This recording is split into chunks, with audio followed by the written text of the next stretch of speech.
तर मित्रांनो,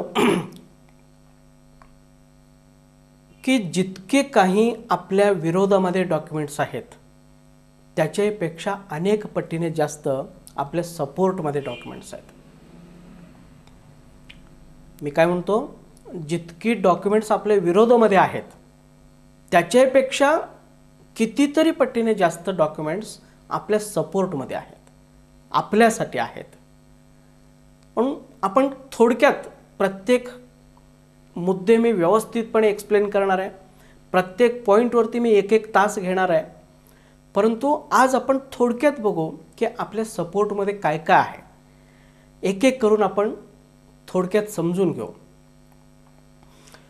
मित्रांनो, आपल्या सपोर्टमध्ये सर्वात महत्त्वाचं का आहे तर अनेक ऐतिहासिक पुरावे आहेत. ऐतिहासिक पुराव्यामध्ये अनेक डॉक्युमेंट्स आहेत, कागदोपत्र आहेत. त्याचबरोबर ठिकठिकाणी जिथं जिथं महादेव कोळी समाज आहे त्या त्या ठिकाणी महादेवाचे मंदिर आहेत, बालाघाट आहेत, महादेवाचे डोंगर आहेत, महादेव कोळ्यांची, मल्हार कोळ्यांची संबंधित काही वास्तू आहेत. त्याचबरोबर अनेक जिल्ह्यांच्या मध्ये ह्या महसूल विभागाकडे हे आदिवासी महादेव कोळी, मल्हार कोळी, टोकरे कोळी, ढोर कोळी असल्याचे अनेक डॉक्युमेंट्स आहेत, पुरावे आहेत. लक्षात घ्या, इंडियन एव्हिडन्स ॲक्ट 1872 याच्याप्रमाणे तुमचं 30 वर्षापूर्वीचं जरी एखादा पुरावा असला तर तो कायद्यामध्ये स्ट्रॉंग पुरावा आहे. आणि अशा पद्धतीने 30 वर्षापूर्वीचे नव्हे 18व्या शतकापासून आपल्याकडे भरपूर पुरावे आहेत.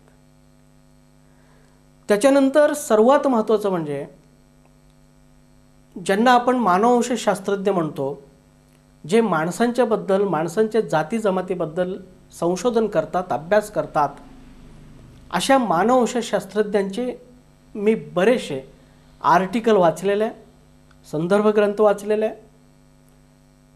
काही रेफरन्सेस वाचलेले, ज्याच्यामध्ये एन्थोवेन असेल, मॅकेंटोस असेल, शेरिंग असेल, रसेल असेल, हसन आहे, मिट्टा, बायनेस, बेल्लोर, केनेडी, रहमतुल्ला असे नावाजलेले सायंटिस्ट आहेत, नावाजलेले मानववंशशास्त्रज्ञ आहेत.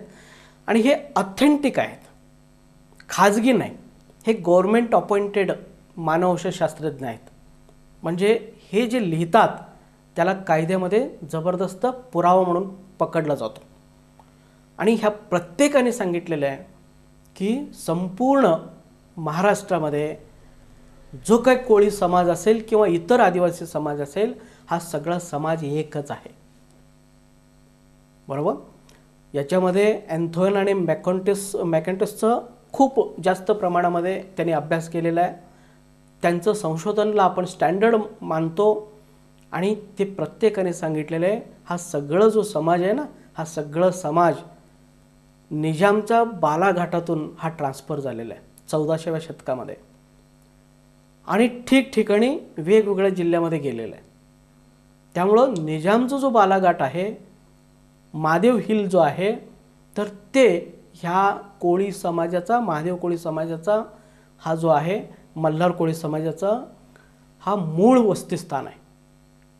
बाकी प्रत्येक जिल्ह्यामध्ये ही लोक ट्रान्सफर झालेले आहेत आणि त्याचे मायग्रेशनचे आपल्याकडे स्ट्रॉंग पुरावे आहेत. ओके. त्याच्यानंतर प्रत्येक जिल्हा गॅजेटर्सचं मागास मी तुम्हाला सांगितलं की प्रत्येक जिल्हा गॅजेटर्समध्ये मित्रांनो की म्हणलेलं आहे की ह्या जिल्ह्यामध्ये राहणारी जी कोळी आहे ही महादेव कोळी आहेत आणि मल्हार कोळी आहेत. आणि काही जिल्ह्यामध्ये म्हणलेलं आहे ही ढोर कोळी किंवा टोकरे कोळी आहेत. मी सोलापूर जिल्ह्याचं गॅजेटियर, त्यानंतर सोलापूरशी संबंधित असल्यामुळं औरंगाबादचं गॅजेटियर, आणि औरंगाबाद हे हैदराबादशी संबंधित असल्यामुळं हैदराबादचं गॅजेटियर हे मी वाचून काढलो. इतकं आश्चर्य वाटलं मला.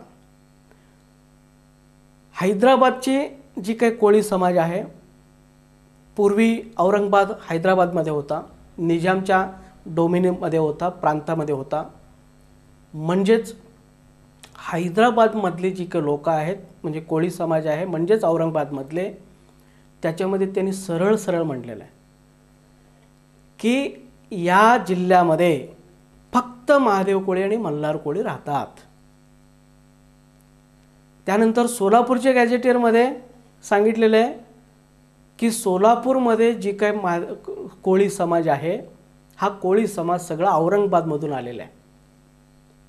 मग मला सांगा, हैदराबादची गॅजेटियर म्हणत असेल औरंगाबादमध्ये असणारे फक्त महादेव कोळी आणि मल्हार कोळी आहेत, इतर कोणीच नाही आहे,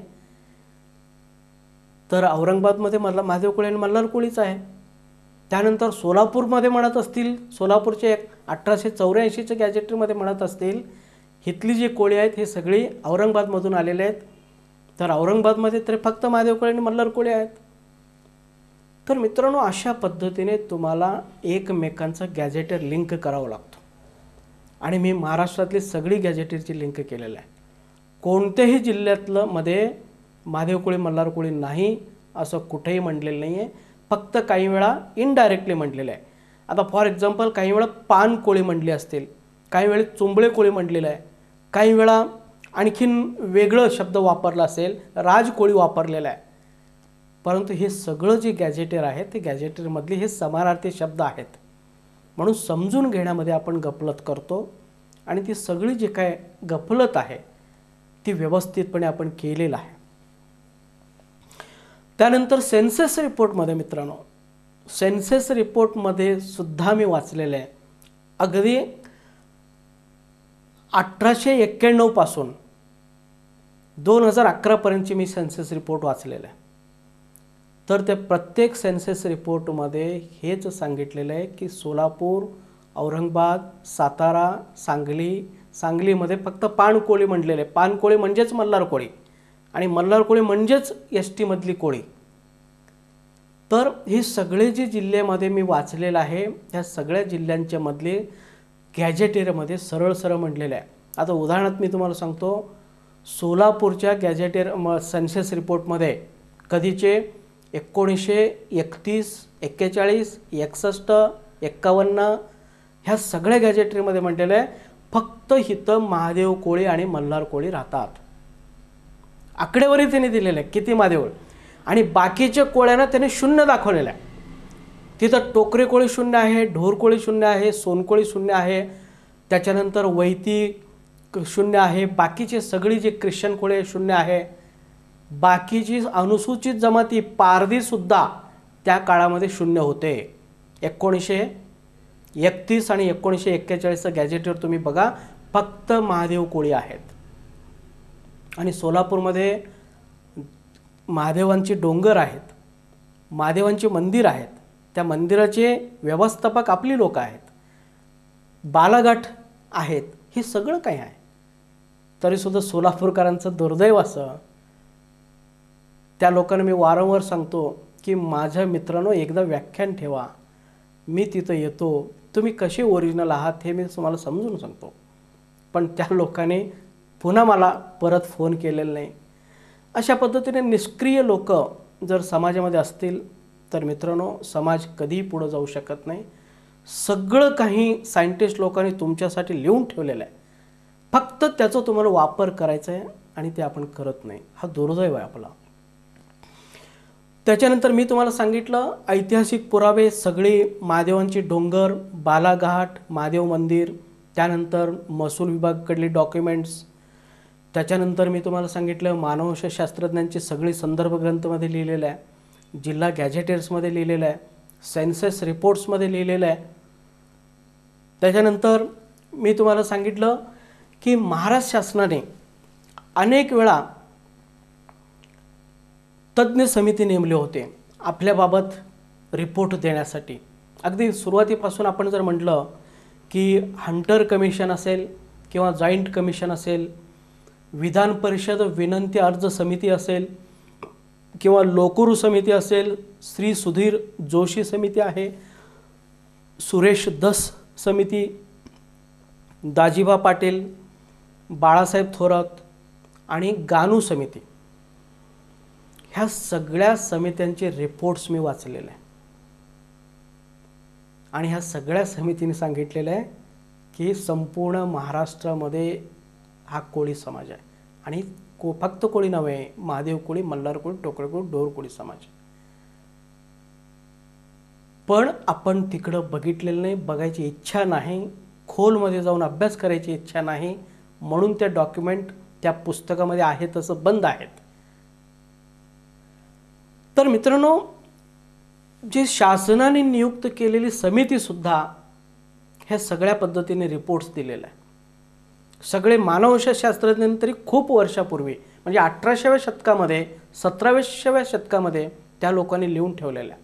आपला प्रॉब्लेम तरी अलीकडचा आहे, 1980 पासूनचा प्रॉब्लेम आहे, परंतु त्या लोकांनी त्याच्या आधी कितीतरी वर्षपूर्वी लिहून ठेवलेलं आहे. शिवाजी महाराजांच्या काळाच्या जवळपास ह्या सगळ्या डॉक्युमेंट्स आहेत, ह्याच्यामध्ये म्हटलेलं आहे. परवाच तुम्ही बघितलं असेल तानाजी मालुसरेंचं, तर तानाजी मालुसरेंचं एक आर्टिकल फिरत होता. सातारा जिल्ह्यातली वाईच्या जवळ एक गाव आहे, त्या गावाचे रहिवासी ते तानाजी मालुसरे होते आणि त्यांनी सांगितलं हे राजकोळीचे होते. मग राजकोळी म्हणजे कोण? महादेव कोळी. मग तानाजी मालुसरे जर महादेव कोळी असतील साताऱ्यामध्ये, मग त्यांचे पाहुणे पण महादेव कोळी असायला पाहिजे ना. इकडं कुणी लक्ष देत नाही. तर मित्रांनो, ह्या सगळ्या गोष्टी व्यवस्थितपणे आपण एकत्र आणलेलं आहे. डॉक्युमेंटेशन खूप छान आपण केलेलं आहे. फक्त त्याचा फायदा घेणं हे तुमच्या हातात आहे. तर या ऐतिहासिक पुरावे आपल्या बाजूने आहेत. त्याच्यानंतर दुसरं काय, आणखीन काय डॉक्युमेंट्स आपल्या बाजूने आहेत?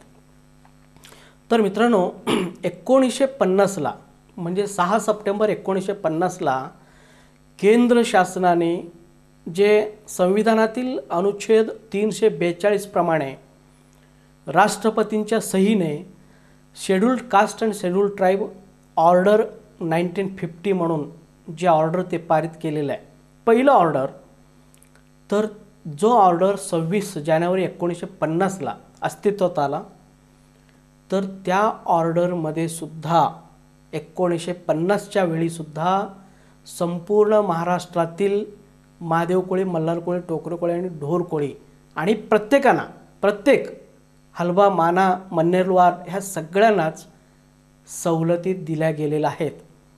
महाराष्ट्रातल्या कुठंही ही लोक जर राहत असतील तर त्यांना ते सवलती मिळायला पाहिजे आणि म्हणून तेव्हा दिलेला आहे.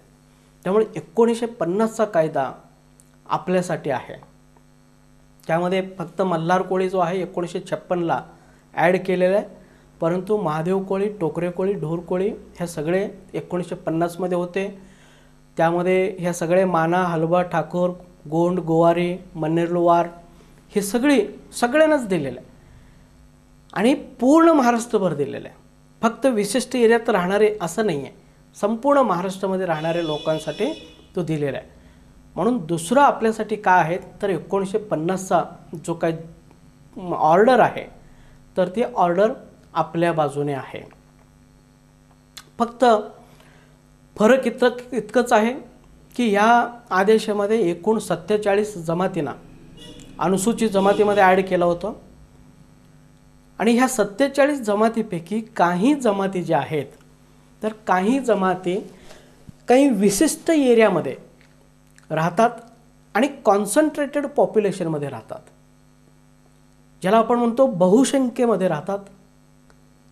उदाहरणार्थ पुणे असू दे, ठाणे, नाशिक, अहमदनगर आणि कुलाबा ह्या 5 जिल्ह्यातील 38 तालुके जे आहेत, त्या 38 तालुक्यामध्ये ह्या 47 जमातीपैकी काही जमाती एकत्रित राहतात, कॉन्सन्ट्रेटेड राहतात. म्हणून ती एकत्रित राहत असल्यामुळं त्याला आदिवासी क्षेत्र असं म्हटलेलं आहे. खरं आहे, आदिवासी लोकांची संख्या जास्त असेल तर आदिवासी क्षेत्र म्हटलं जाणार आहे. त्यालाच आपण TSP म्हणतो किंवा क्षेत्र बंदर म्हणतो. परंतु महाराष्ट्रातील इतर जिल्ह्यामध्ये राहत नाही असं नाही. महाराष्ट्रातील इतर जिल्ह्यामध्ये सुद्धा ही लोक आहेत. किंबहुना आदिवासी क्षेत्रातील लोकांच्या पेक्षा जास्त लोकसंख्या आहे, परंतु ही लोक विस्कळीत स्वरूपामध्ये राहतात. ही लोक स्कॅटर्ड आहेत, ही लोक डिस्पर्स्ड आहेत, ही लोक पसरलेले आहेत.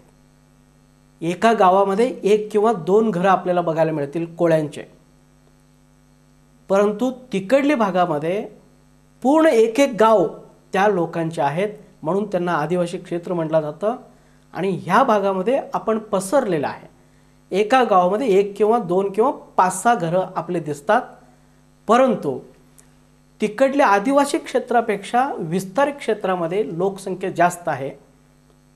हे तुम्ही नेहमी लक्षात ठेवा. तर एक निश्चित आहे, फक्त आदिवासी क्षेत्रामध्ये आदिवासी आहेत असं नाही. आदिवासी क्षेत्राच्या पलीकडे महाराष्ट्रातील प्रत्येक जिल्ह्यामध्ये, प्रत्येक तालुक्यामध्ये, प्रत्येक गावामध्ये अनुसूचित जमातीची लोक आहेत. हे मी फक्त तोंडी सांगत नाही, मी तुमच्या समोर डॉक्युमेंट ठेवणार आहे. म्हणून मित्रांनो, आपण ओरिजिनल आदिवासी आहोत हे त्रिकाल सत्य आहे. यावरती तुम्ही पूर्णपणे कॉन्फिडंट राहा, कारण तुम्हाला ह्या सगळ्या गोष्टी व्यवस्थितपणे डॉक्युमेंट सहित समजून सांगितल्या जातील आणि त्या डॉक्युमेंट तुम्हाला दिले जातील. त्याच्यानंतर 1950चा कायदा आपल्याबरोबर आहे. मग त्यानंतर दुसरा कायदा आहे ते म्हणजे 1976चा. मित्रांनो, मध्यंतरीच्या कालावधीमध्ये 1950ला जेव्हा हा पहिला ऑर्डर निघाला, त्यानंतर 1956च्या दरम्यान काही लोकांनी काय केलं, त्यांच्या स्वतःच्या गैरसमजातून म्हणा, राजकारणातून म्हणा किंवा स्वार्थामध्ये म्हणा, ह्या लोक केंद्र शासनामध्ये गेले आणि त्यांनी केंद्र शासनाचं गैरसमज करून दिलं. ते सांगितले की फक्त 5 जिल्ह्यातील 38 तालुक्यामध्येच आदिवासी लोक राहतात आणि इतर ठिकाणी ते राहत नाही, म्हणून इतर ठिकाणी जे राहतात त्यांना अनुसूचित जमातीचे सवलती बंद करा. अशा पद्धतीने ह्या लोकांनी केंद्र शासनाकडे मागणी केल्यामुळं केंद्र शासनाने त्यांच्या मागणीनुसार एरिया रिस्ट्रिक्शन आणलं 1956ला. एरिया रिस्ट्रिक्शन म्हणजे ह्याच्यामध्ये त्यांनी सांगितलं की बाबा आदिवासी समाज हा फक्त 5 जिल्ह्यातील 38 तालुक्यामध्येच राहतो आणि महाराष्ट्रातील इतर कुठल्याही जिल्ह्यामध्ये राहत नाही. आणि त्याच्यानंतर ह्या समाजावरती अन्याय होऊ लागला आणि ह्या समाजातील बरेचसे नेते मंडळी जे होते, खासदार मंडळी जे होते, विशेष करून त्याच्यामध्ये खासदार हेडाऊ साहेब होते, तर या लोक आणि इतर अनेक लोकांनी प्रयत्न करून केंद्र शासनाला मानववंशशास्त्रज्ञ, जिल्हा गॅजेटियर्स, सेन्सस रिपोर्ट्स, वेगवेगळ्या कमिट्यांचे रिपोर्ट्स, ऐतिहासिक पुरावे, ह्या सगळ्यांच्या आधारे केंद्र शासनाला पुन्हा एकदा पटवून दिलं की बाबा तुम्ही जे म्हणता ते चुकीचं आहे, तुमचा तो गैरसमज आहे. फक्त त्याच जिल्ह्यामध्ये लोक राहतात असं नाही, त्याच जिल्ह्याच्या पलीकडे महाराष्ट्रातील प्रत्येक जिल्ह्यामध्ये, प्रत्येक गावामध्ये हा आदिवासी समाज राहतो.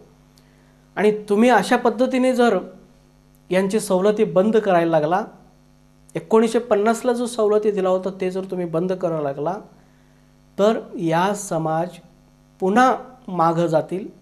यांच्या अनेक पिढ्या गरिबीमध्ये जगलेल्या आहेत, हालाकीमध्ये जगलेल्या आहेत आणि यांचे जर तुम्ही सवलती बंद केला तर ही लोक आणखीनच मागे जातील.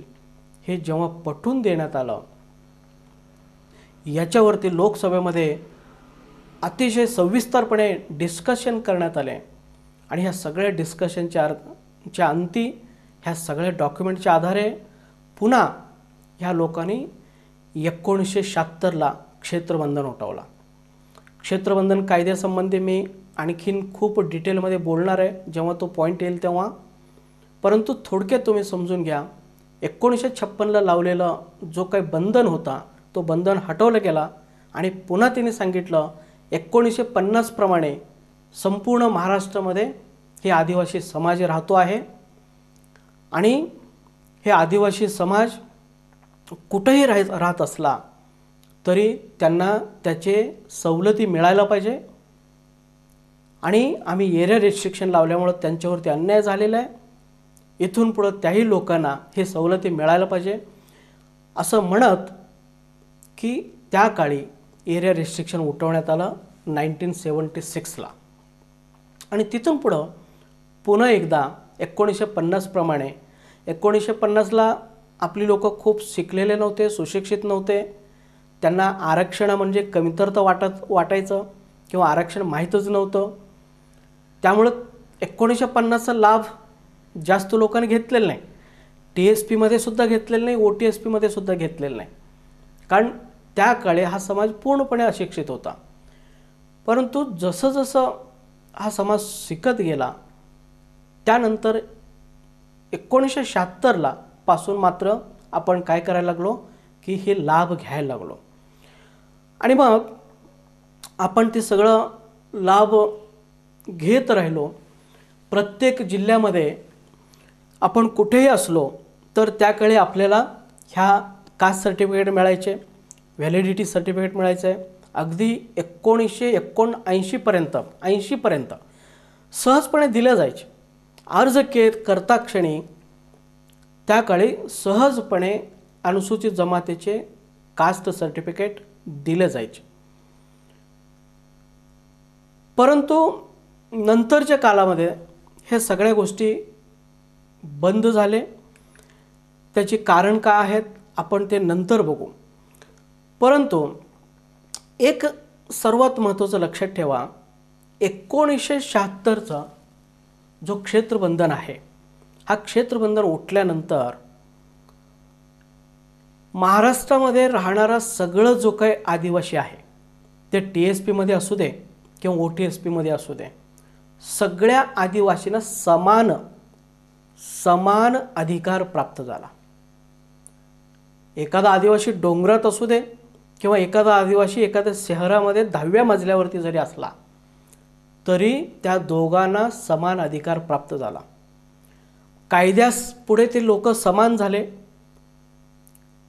प्रत्येक GR त्यांच्यासाठी समान झाले. प्रत्येक न्यायालयाचे निकाल त्यांच्यासाठी समान झाले.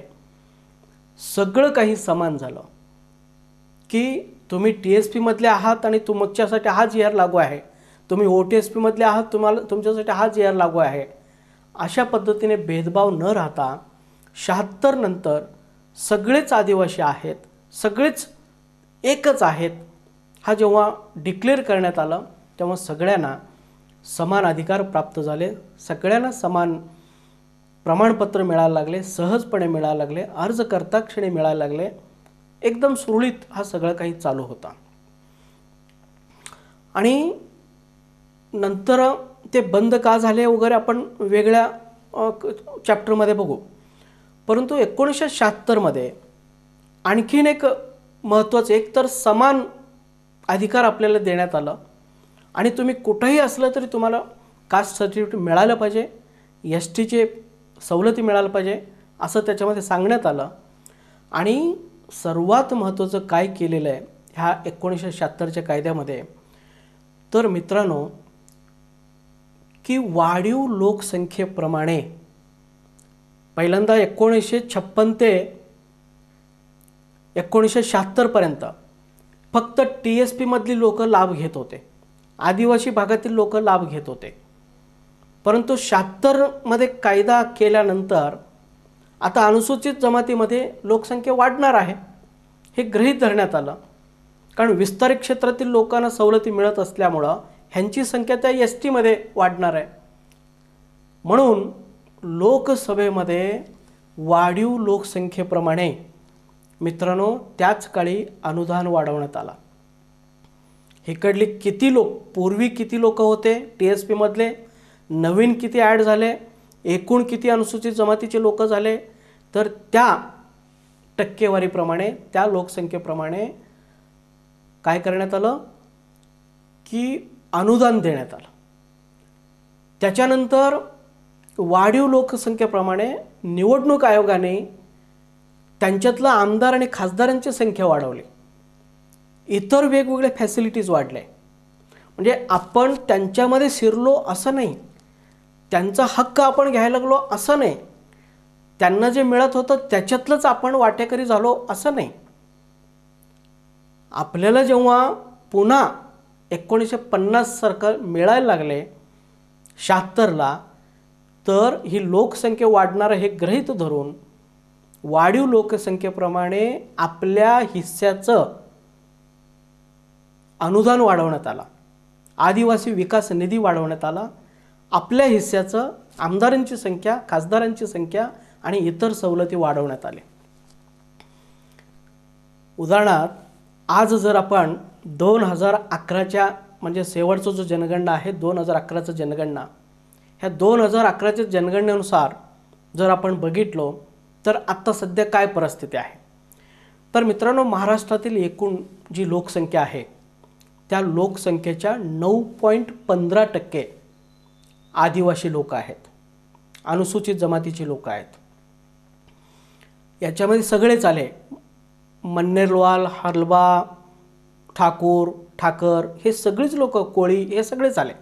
हा सगळ्यांना मिळून TSP आणि OTSP मधली हे सगळ्यांना मिळून टोटल महाराष्ट्रातली लोकसंख्या जी आहे तर ती 9.15% आहे.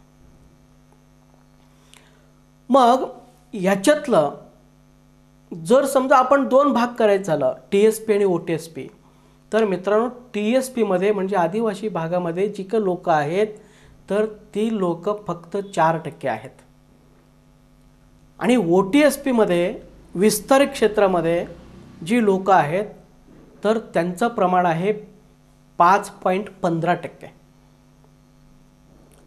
आणि ह्या एकूण 9.15% म्हणजे आपण राऊंड फिगर 9% आपण म्हणू, तर ह्या 9% पैकी 4% ते आहेत, 5% आपण आहोत.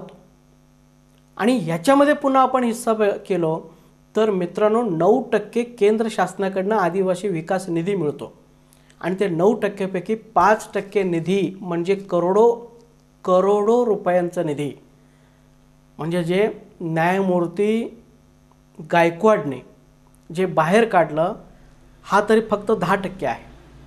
असे कितीतरी पैसा जो काय मुरलेला आहे ह्या अधिकाऱ्यांच्याकडं, हा सगळा पैसा कुठून आहे तर विस्तारित क्षेत्रामध्ये जो 5% निधी दिला जातो, हा 5% निधी ही लोक वेगवेगळ्या कारणाने हडप करत असतात.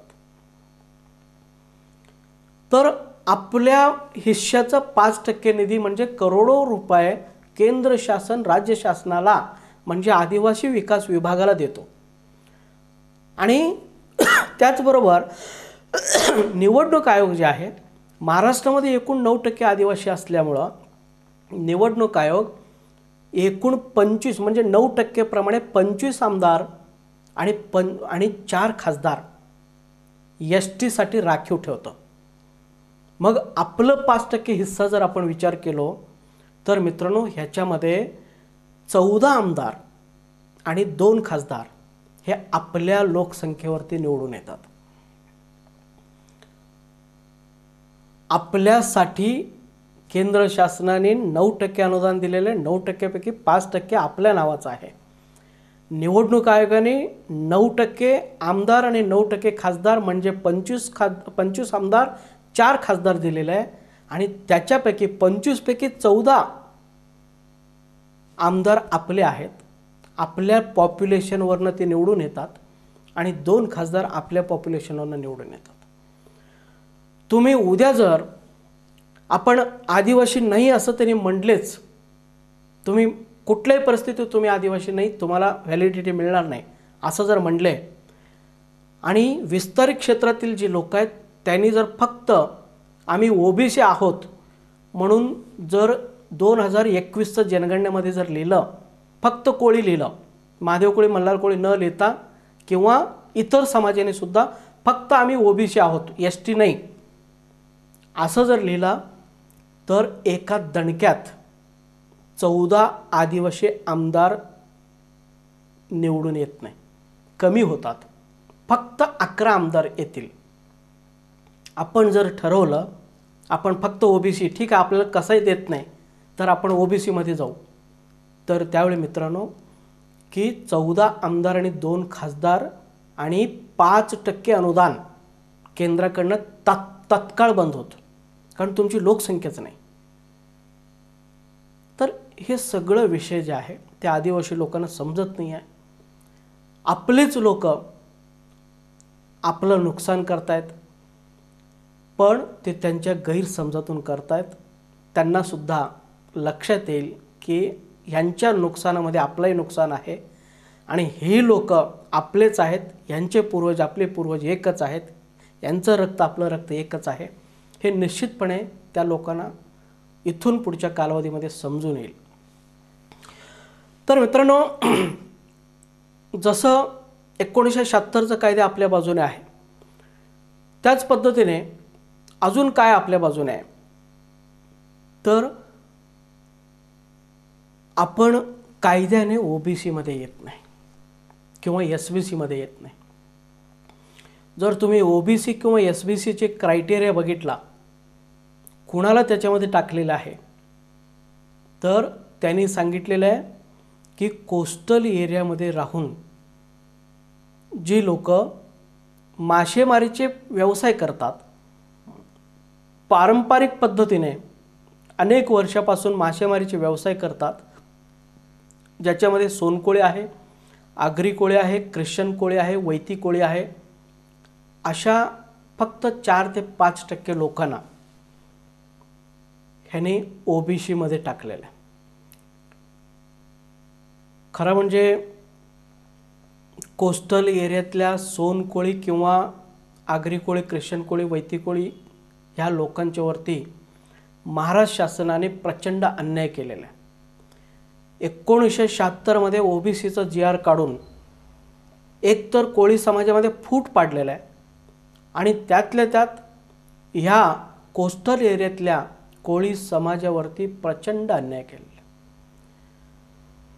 कारण कोळी समाज, कोळी म्हटल्यानंतर कोळी हे ट्राईब आहे, आदिवासी जमाती आहे, हजारो वर्षापासूनची हे जमात आहे, आदिवासी जमाती आहे. आणि हे महादेव कोळी, मल्हार कोळी, टोकरे कोळी, ढोर कोळी किंवा सोनकोळी, आगरी कोळी, ख्रिश्चन कोळी, वैती कोळी हे सगळी का आहेत, तर त्या कोळ्यांची ब्रँच आहेत, कोळ्यांच्या फांद्या आहेत, पण बी एकच आहे. मग बी एकच असेल, फांद्या फक्त वेगळ्या असतील, एकच झाडाची वेगवेगळ्या फांद्यांना एका फांद्याला चिक्कू लागेल का, एका फांद्याला ॲपल लागेल का, एका फांद्याला आंबा लागेल का? लागलं तर सगळ्यांना आंबे लागतील, लागले तर सगळ्यांना चिक्कू लागतील. म्हणून कोळी हे एकच असल्यामुळं महाराष्ट्रातील प्रत्येक कोळ्यांना खरं म्हणजे ह्याने फक्त STमध्ये टाकायला पाहिजे होतं, कारण हा ट्राईब आहे. परंतु अतिशय चुकीच्या पद्धतीने, जबरदस्तीने ह्या लोकांनी कोस्टल एरियातील मासेमारीचे व्यवसाय करणाऱ्या लोकांना की त्याने OBCमध्ये किंवा SBCमध्ये टाकलेलं आहे. हे अतिशय चुकीचं झालेलं आहे. याच्यावरती मी पुन्हा एक टॉपिक घेणार आहे आणि ह्या सोनकोळी किंवा मच्छीमार कोळी ज्याला आपण म्हणतो, ह्या सगळ्यांना OBCमधून STमध्ये कसं आणता येईल, कशा पद्धतीने आपण कोर्ट केस दाखल करू शकतो, या विषयावरती मी एक स्वतंत्र बोलणार आहे. कोस्टल एरियामध्ये जाऊन त्या लोकांना एकत्र करून मी सांगणार आहे तुमच्यावरती कशा पद्धतीने अन्याय झालेला आहे आणि तुम्ही OBCमधून किंवा SBCमधून STमध्ये कशा पद्धतीने येऊ शकता. कारण कोळी एक ट्राईब आहे, तुम्ही ट्राईबला OBCमध्ये टाकू शकत नाही, ट्राईबलाच तुम्ही शेड्यूल ट्राईबमध्येच टाकलं पाहिजे, हा कायदा आहे. एकच झाडाचे फांदे तुम्ही सेपरेट करू शकत नाही, म्हणून आपण त्याच्यावरती एक स्वतंत्र लढू. परंतु आजच्या काळामध्ये ही वस्तुस्थिती आहे की समुद्रकिनारी राहणारे आणि पारंपरिक पद्धतीने मासेमारीचे व्यवसाय करणारे, मी जी नावं सांगितलेलं आहे त्या कोळ्यांना 1967मध्ये महाराष्ट्र शासनाने OBCमध्ये टाकलेलं आहे, त्याच्यानंतर मग SBCमध्ये टाकलेलं आहे. ही अतिशय दुर्दैवी घटना आहे खरं म्हणजे इथूनच आपल्या संघर्षाला सुरुवात झाली 1967लाच. कारण 1967ला कोळीला ओबीसीमध्ये टाकल्यामुळं 1950 पूर्वीची सगळ्यांची नोंदी कोळी असल्यामुळं म्हणजे एकतर त्यांनी कोस्टल एरियातले लोकांना टाकले आणि प्लस त्याच्यामध्ये कोळी शब्द टाकले आणि सगळ्यांची 1950 पूर्वीची नोंदी कोळी आहेत आणि याचा गैरफायदा ती पडताळणी समिती घेत आहेत आणि ते म्हणतात की कोळी हा ओबीसीमध्ये आहे आणि तू ओबीसीमध्ये आहे. म्हणजे सगळ्यांचे त्यांनी नुकसान करायचं ठरवलं फक्त 1967च्या कायद्यामुळं. जर 1967ला कोस्टल एरियातली लोकांना प्लस कोळी या शब्दाला ओबीसीमध्ये टाकला नसता तर आपला प्रश्नच उद्भवला नसता. फक्त कोळी म्हटल्यानंतर अनुसूचित जमातीचे आपल्याला सहजपणे प्रमाणपत्र मिळाले असते. म्हणून 1967चा जो कायदा आहे त्याला आपण कोस्टल एरियातली लोक उडवायला पाहिजे. मी तुम्हाला मदत करायला तयार आहे. तुम्ही जर हा कोळीला ओबीसीमध्ये टाकून चुकीचं झालेलं आहे, आम्ही ट्राईब आहोत असं जर संघर्ष केला आणि ओबीसीच्या लिस्टमधून तुम्ही काढून टाकला तर मित्रांनो आपले सगळ्यांचेच प्रश्न मिटणार आहे. कारण ओबीसीमुळं बाकीच्या जिल्ह्यातले कोस्टल एरिया सोडून जे बाकी जिल्ह्यात आहेत हे सगळे 100% एसटीमध्ये आहेत.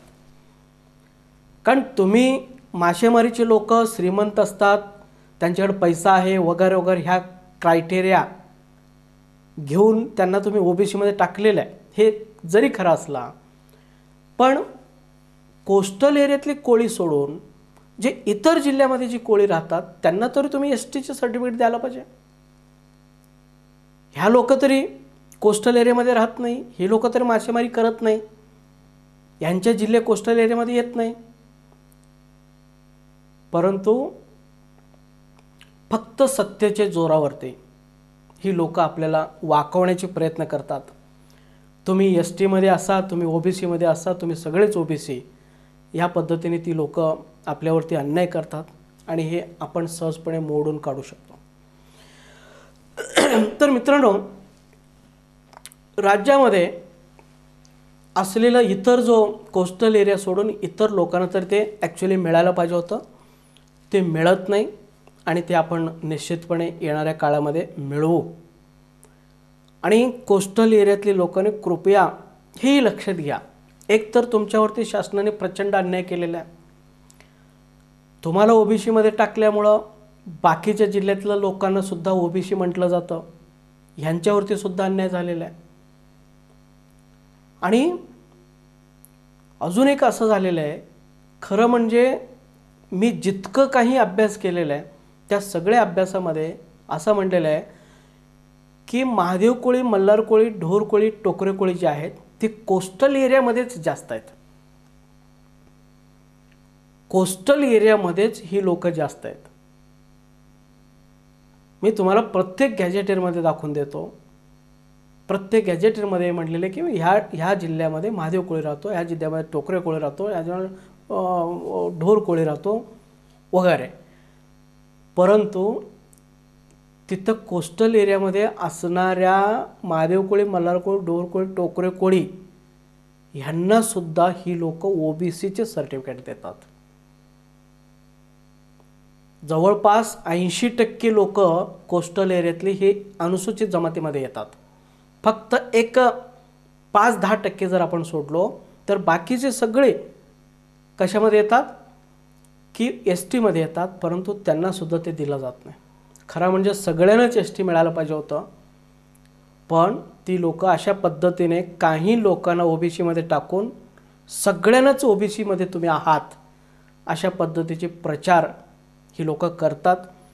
अतिशय दुर्दैवाची घटना आहे.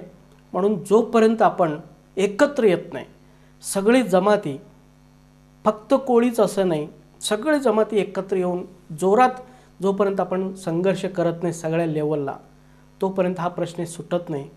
कारण आपल्याकडे सत्ता नाही आहे. हा सगळा जो प्रश्न आहे तो सत्याचा आहे. आपण बघू, बोलू, नंतर बोलू. तर मित्रांनो,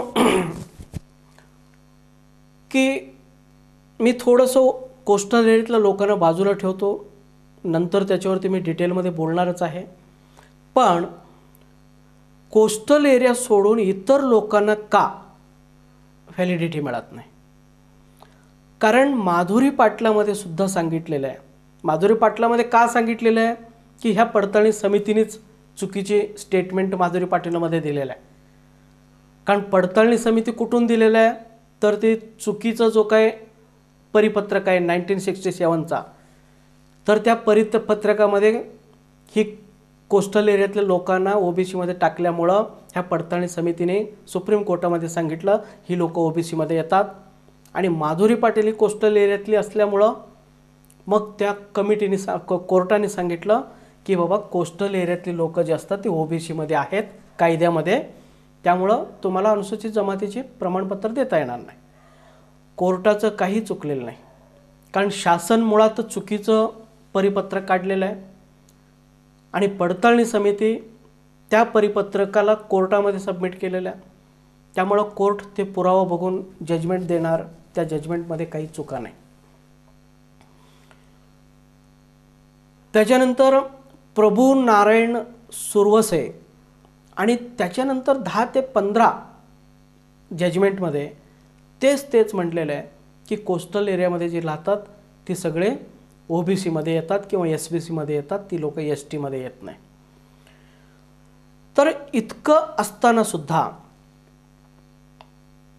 ठीक आहे, तुम्ही कोस्टल एरियातल्या लोकांच्यावरती अन्याय केला, त्यांना तुम्ही देत नाही, ठीक आहे, आपण ते सहन करू. परंतु हे राहिलेले 80 ते 90% लोकांचं काय? ही लोक कोस्टल एरियामध्ये राहत नाही, त्यांचे जिल्हे कोस्टलमध्ये येत नाही, त्यांच्या जिल्ह्यामध्ये कुठेही समुद्र नाही आणि ही लोक कधीही मासेमारीचे व्यवसाय केलेले नाही.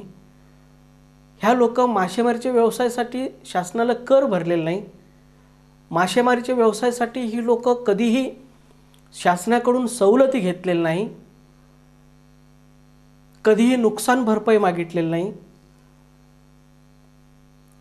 तरी सुद्धा आणि ही लोक पारंपरिक पद्धतीने शेती करणारे आहेत, त्यांचे वेगळे व्यवसाय करणारे आहेत.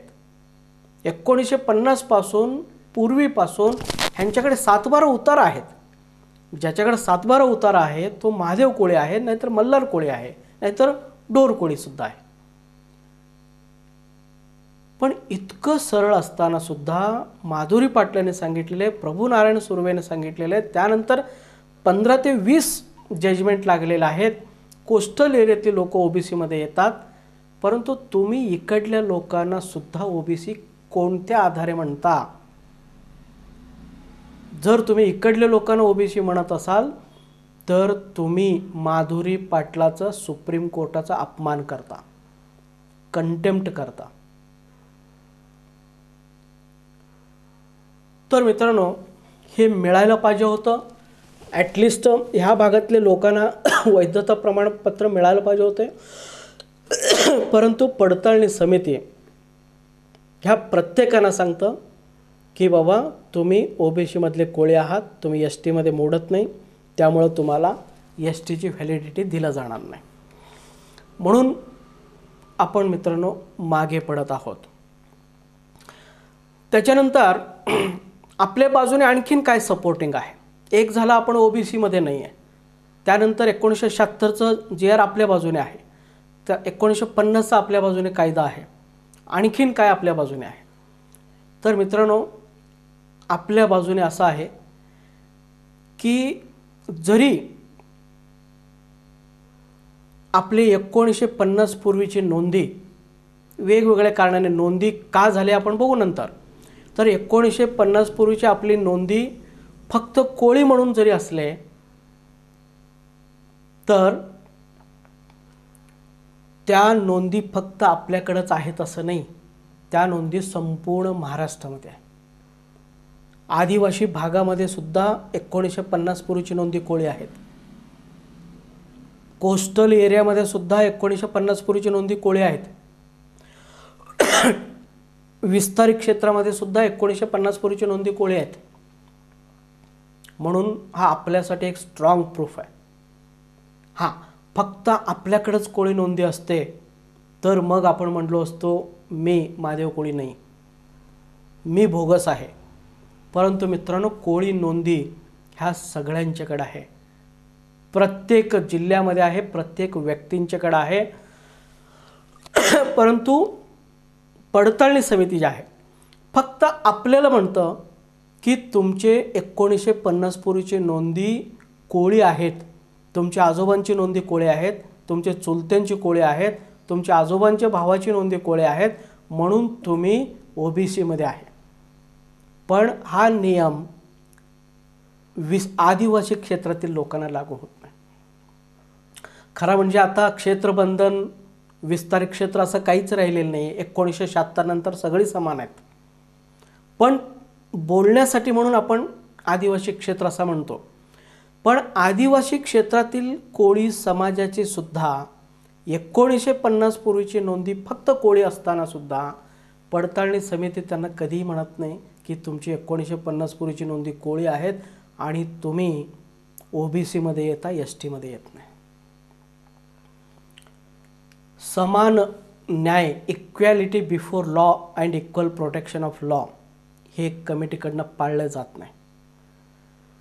पण मित्रांनो, की आपण हा सगळा मुद्दा कोर्टामध्ये जर व्यवस्थितपणे मांडणी केलो, जोपर्यंत तुम्ही आदिवासी क्षेत्रातील कमीत कमी 100 डॉक्युमेंट ज्यांचे 1950 पूर्वीचे कोळी नोंदी आहेत, पण त्यांना महादेव कोळीची कास्ट सर्टिफिकेट मिळालेलं आहे, महादेव कोळीची त्यांना व्हॅलिडिटी सर्टिफिकेट मिळालेलं आहे, हे जोपर्यंत तुम्ही कोर्टाच्या समोर दाखवत नाही संपूर्ण महाराष्ट्रामध्ये कोळी नोंदी आहेत, तोपर्यंत तुम्हाला जिंकता येत नाही.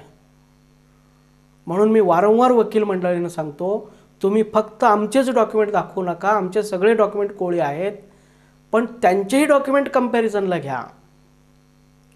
आदिवासी मंत्री यांचेसुद्धा कोळी नोंदी आहेत, आदिवासी संशोधक डॉक्टर गोविंद घारे यांचेसुद्धा कोळी नोंदी आहेत आणि सर्वसामान्य सगळ्यांची कोळी नोंदी आहेत. हे सगळं तुम्ही दाखवा, मगच कोर्टाच्या लक्षात येईल की बाबा ह्या लोकांचीच फक्त कोळी नोंदी नाही आहे, तर आदिवासी भागातली सुद्धा लोकांची कोळी नोंदी आहेत.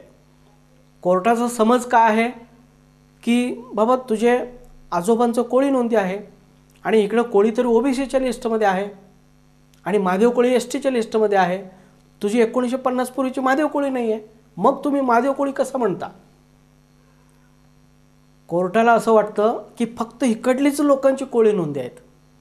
पण मित्रांनो, जोपर्यंत तुम्ही कोर्टाला दाखवत नाही की आदिवासी क्षेत्रात कोळी आहेत, कोस्टल एरियात कोळी नोंदी आहेत, विस्तारित क्षेत्रात कोळी नोंदी आहेत, सगळ्यांचे एक 50-50 डॉक्युमेंट तुम्ही कोर्टासमोर ठेवा आणि सांगा हे नोंदी तुम्ही बघा आणि हे कोळी नोंदी असून सुद्धा महादेव कोळी देता येतं आणि हे आदिवासी भागातील बघा ह्यांची कोळी नोंदी आहेत आणि ह्यांना महादेव कोळीची व्हॅलिडिटी दिलेलं आहे.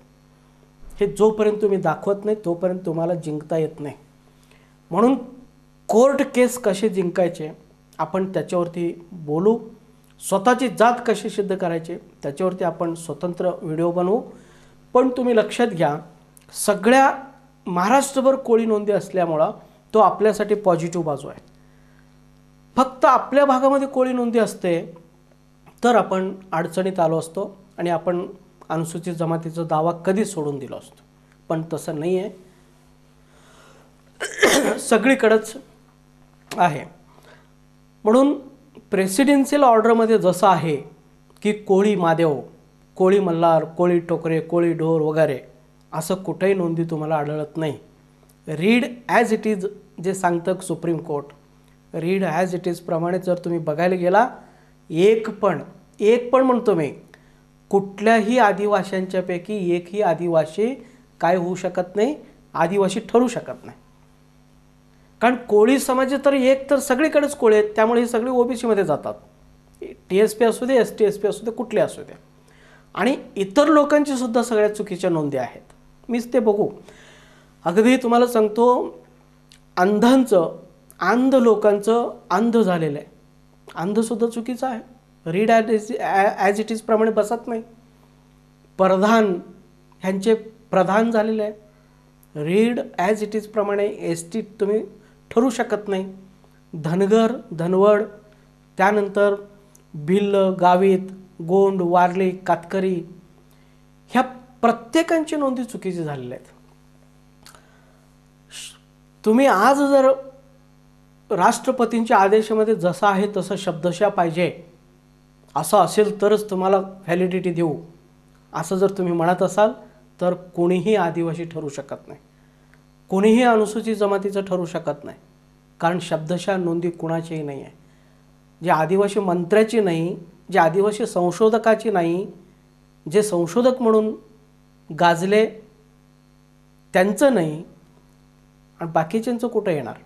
मग तुम्ही शब्दशः जर म्हटला तर सगळे ओबीसीमध्ये आहेत. तुम्ही वास्तवावरती गेला, खरी परिस्थिती काय ह्याच्यावरती गेला तर सगळीची सगळी एसटी आहेत.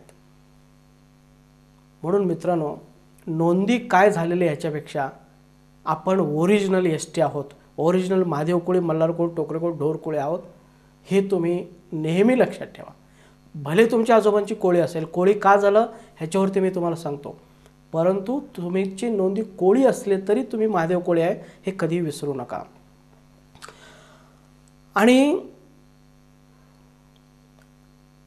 अजून एक कमिटी शासनाने नेमले होते, मला वाटतं डॉक्टर गोविंद घारेंच्या संदर्भामध्ये, मधुकर पिचडच्या संदर्भामध्ये. तर त्या कमिटीने एक रिपोर्ट दिलेला आहे. तर त्या कमिटीने सांगितलेलं आहे की ह्या आदिवासी भागामध्ये जितके काही मूळ रजिस्टर आहेत त्या मूळ रजिस्टरमध्ये खाडाखोड झालेला आहे, शाही बदललेला आहे, अक्षर बदललेले आहेत, नवीन अक्षर दिसतात. मूळ रजिस्टरमध्ये महादेव नंतर शब्द ॲड केलेला आहे. त्याच्यानंतर काही ठिकाणी तरी रजिस्टरच बदललेलं आहे. जुनं रजिस्टर गायब करून नवीन रजिस्टर पूर्णपणे लिहून काढलेलं आहे. असं शासनाने नियुक्त केलेली कमिटीचे रिपोर्ट्स आहेत. मग त्यांच्याकडे महादेव कोळी नोंदी असतील तर ह्या खाडोखोडं का करता, रजिस्टर गायब का करता, नवीन का लिहिता? मग तुमच्याकडे जर नोंदी कोळी असतील तर आमची का, आमच्या कोळी नोंदीवरती तुमचे ऑब्जेक्शन का? सगळीकडेच कोळी नोंदी आहेत. सगळ्या जिल्हा गॅजेटरीमध्ये महादेव कोळीच ही लोक आहेत म्हणून लिहिलं गेलेलं आहे. मग तुमची कोळी नोंदी तुम्ही लपवून ठेवता, आमच्या कोळी नोंदी पूर्ण सगळ्या मीडियामधून प्रचार करता, टी व्हीमधून, चॅनलमधून, प्रिंट मीडियामधून ही कोळी लोक आहेत, ही ओबीसी आहेत. तर आज ना उद्या मित्रांनो तुमच्यावरती सुद्धा गंडांतर येऊ शकतं. कायद्यानेच आपण जायचं ठरवलं, स्ट्रिक्टली जायचं ठरवलं, शब्दशः जायचं ठरवलं, रीड ॲज इट इज प्रमाणे आपण जायचं ठरवलं, प्रेसिडेन्शियल ऑर्डरप्रमाणे आपण व्हॅलिडिटी द्यायचं ठरवलं तर तुम्ही वैध होऊ शकत नाही, तुम्हाला व्हॅलिडिटी सर्टिफिकेट मिळत नाही. विस्तारित क्षेत्रातील लोक खूप चांगले आहेत, ते कधी आक्रमण करत नाही, आक्रमण सहन करतात, कोणाची चौकशी करत नाही, स्वतःची चौकशी करायला परवानगी देतात. म्हणून तुमच्याकडले डॉक्युमेंट्स हे सेफमध्ये आहेत. जर ही लोक जर मागे लागले तुमच्या कोळी नोंदीची चौकशी करा म्हणून तर खूप विपरीत परिस्थिती होईल. कारण कायद्यासमोर सगळे समान असतात. एकतर तुम्ही नोंदी दाखवा, सर्टिफिकेट घ्या, नोंदी नसेल तर सर्टिफिकेट रद्द, असं होऊ शकतं. म्हणून जास्त करून तुम्ही विस्तारित क्षेत्रातील लोकांच्या नोंदीवरती जाऊ नका. आपण सगळे एकच आहोत, आपले रक्त एक आहे, वंशज एकच आहेत, चालीरीती एकच आहेत, देवदेवता एकच आहेत. तर मित्रांनो, ही सगळी जी काही नोंदी झालेली आहे त्याची अनेक कारणं आहेत. कारण त्या काळी जे काही नोंदी करत होते ते शिक्षक होते, 5वी 6वी शिकलेले लोक होते. बरेच वेळा गडबडीमध्ये नोंदी झालेल्या आहेत. बरेच वेळा कुणाचा मुलगा कोळ्यांचा मुलगा म्हणून कोळी नोंदी झालेल्या आहेत. त्या काळी GR पण होते, मी त्याच्यावरती एक स्वतंत्र टॉपिक घेणारच आहे. त्या GRमुळे नोंदी झालेल्या आहे. किंवा टायपिंग मिस्टेक आहेत, धनगर आणि दनवड, धोबा आणि धोबी हे सगळं तुम्ही बघता. आंध आणि अंध, प्रधान आणि प्रधान हे सगळे टायपिंग मिस्टेक्स आहेत. त्यामुळे टायपिंग मिस्टेक आम्हाला समजतं कारण आम्ही समजदार आहोत आणि तुमच्याही लक्षात यायला पाहिजे ही टायपिंग मिस्टेक्स आहेत. ही लोक महादेव कोळी आहेत, परंतु त्यांचे नोंदी हे टायपिंग मिस्टेकने झालेले आहे किंवा आणखीन वेगवेगळ्या कारणाने झालेले आहे. हे जसं आम्हाला समजतं ते तुम्हालाही समजलं पाहिजे, म्हणजे दोघांचं हिताचं आहे. नसेल तर मुडद्याला जे म्हटलं जातं, जाळीचं काय भीती, आगीचं काय भीती. कसंही हे विस्तारित क्षेत्रातील लोक संपलेले आहेत आणि जी लोक संपलेले आहेत त्यांना कशाची भीती राहत नाही. ही लोक उलट आक्रमण करू शकतात. म्हणून आपणच आपल्यावरती हल्ला करायला नको, नुकसान करायला नको. म्हणून आपण एकच बीचे सगळे फांदे आहोत. आपण एकमेकांना समजून घेऊन जाणं गरजेचं आहे. त्याच्यानंतर मित्रांनो, आपल्या बाजूने आणखीन काय आहे? आपल्या बाजूने आणखीन आहे, पडताळणी समित्यांच्या वेबसाईटवरती किंवा शासनाच्या आदिवासी विकास विभागाच्या वेबसाईटवरती जर तुम्ही गेला तर त्या वेबसाईटवरती कोणत्या जिल्ह्यामध्ये कोणता समाज राहतो, कोणता आदिवासी राहतो आणि किती संख्येने राहतो त्याची आकडेवारी त्याने दिलेली आहे. शासनाची आकडेवारी आहेत, त्यांची आकडेवारी आहेत, त्यांनी ते दिलेलं आहे. उदाहरणार्थ तसं सोलापूर जिल्हा जर तुम्ही घेतला, सोलापूर जिल्ह्यामध्ये त्यांनी सांगितलेले आहे महादेव कोळी 51,919 राहतात. मल्हार कोळी 284 राहतात. सांगली जर घेतला 8,802 महादेव कोळी आणि 247 मल्हार कोळी. जळगाव घेतला 28,253 महादेव कोळी, 1,766 मल्हार कोळी. औरंगाबादमध्ये मित्रांनो 1,43,000 महादेव कोळी राहतात आणि मल्हार कोळी 26,032 राहतात. हे सगळे शासनाची आकडेवारी आहेत. परंतु प्रत्यक्षात उदाहरणार्थ आपण जर घेतलो, सोलापूरमध्ये 51,919 महादेव कोळींची संख्या त्याने सांगितलेली आहे. ह्या 51,900 म्हणजे 52,000 तुम्ही धरा, तर 52,000 पैकी फक्त 52 तरी व्हॅलिडिटी तुम्ही दिलेलं आहे का? सोलापूरमध्ये 52,000 महादेव कोळ्यांची आकडेवारी तुम्ही दाखवलेली आहे आणि त्याच्यातलं 52 लोकांना तरी तुम्ही त्या जिल्ह्यामध्ये व्हॅलिडिटी दिलेलं आहे का? मग देत नसाल तर का दिलेलं नाही? आणि महत्त्वाचे म्हणजे ह्या जे काय तुमच्याकडे आकडेवारी आहेत, या आकडेवारीचा उपयोग तुम्ही केंद्र शासनाकडून आदिवासी विकास निधी आणण्यासाठी उपयोग करता. ह्या प्रत्येक जिल्ह्याचं जी आकडेवारी आहे त्या आकडेवारीचा उपयोग तुम्ही निवडणूक आयोगाकडनं आमदार आणि खासदार मिळवण्यासाठी उपयोग करता. परंतु ही लोक जेव्हा तुमच्याकडे येतात तेव्हा तुम्ही त्यांना म्हणता की तुम्ही भोगस आहे, तुम्ही आमच्याकडे यायचं नाही. म्हणजे त्यांचं लोकसंख्या वापरायची, स्वतःच्या स्वार्थासाठी लोकसंख्या वापरता, पॉप्युलेशन वापरता आणि त्यांच्या पॉप्युलेशननुसार 5% जास्त अनुदान मिळवता. 5% प्रमाणे 14 आमदार आणि 2 खासदार तुम्ही एक्स्ट्रा मिळवता आणि तुमच्याकडे आल्यानंतर म्हणतो तुम्ही भोगस आहे. हा सर्वात मोठा विनोद, नाहीतर आणि काय. तुम्हाला जर म्हणायचं असेल ही सगळी लोक भोगस आहेत, तर ही आकडेवारी तुम्ही 0-0 दाखवा ना. प्रत्येक जिल्ह्यामध्ये 0-0 आकडेवारी दाखवा आणि ह्या आकडेवारीपासून जे मिळणारा लाभ आहे तो तुम्ही घेणं बंद करा. मगच खऱ्या अर्थाने तुम्ही जे म्हणता हे बोगस आहेत त्याला आपण सपोर्ट करू. पण इकडं आकडेवारी पण दाखवता, तिकडं लाभ पण घेता आणि वर तुम्ही बोगस आहे असं अपमान करता, अपप्रचार करता, तर मित्रांनो हे अतिशय चुकीचं आहे. त्याच पद्धतीने आपल्याबरोबर आणखीन काय प्रूफ्स आहेत जे आपण कोर्टामध्ये दाखल करू शकतो. तर मित्रांनो आपल्या अनेक जिल्ह्यांच्या मध्ये 6 बी आहेत, ज्याला आदिवासी नोंदी म्हणतो, जागले नोंदी असं म्हटलं जातं. किंवा काही ठिकाणी महादेवाचे मंदिराचे व्यवस्थापक ही लोक आहेत. आता पंढरपूरमध्ये जर तुम्ही गेला, पंढरपुरातली सगळी कोळी आधटराव, अभंगराव, नेहतराव, प्रचंडराव आणि तिथली A to Z कोळी हे महादेव मंदिराचे व्यवस्थापक आहेत. महादेव मंदिरामध्ये जी व्यवस्थापक म्हणून काम करणारे कोळी आहेत हे महादेव कोळी म्हणून हजारो मानववंशशास्त्रांनी डोकं फोडून सांगितलेलं आहे.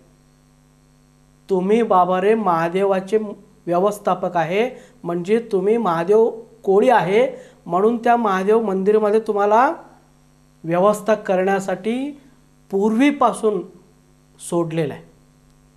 इतकं सगळे मानववंशशास्त्रज्ञ सांगून सुद्धा ही लोक शासनाला लिहून देतात. फक्त कागदावरती नाही, बॉन्डवरती लिहून देतात.